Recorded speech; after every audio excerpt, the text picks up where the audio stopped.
হরে কৃষ্ণ, রাধে রাধে। আমি গীতার কথায় আপনাদের সুস্বাগতম।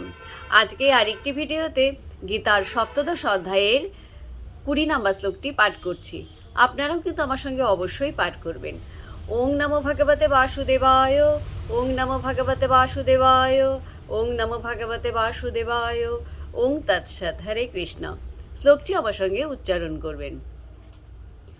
দাতব্যম ইতি যৎ দানম দীয়তে অনুপকারিণে দেশে কালে চ পাত্রে চ তৎ দানম সাত্বিকম শ্রিতম।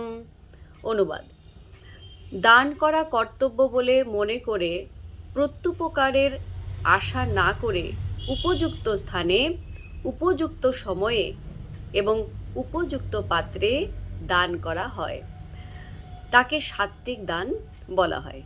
তাৎপর্যে কি বলেছেন?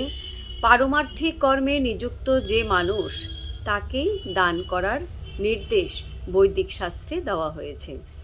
নির্বিচারে দান করার কোনো নির্দেশ দেওয়া হয়নি। পারমার্থিক উন্নতি জীবনের পরম উদ্দেশ্য।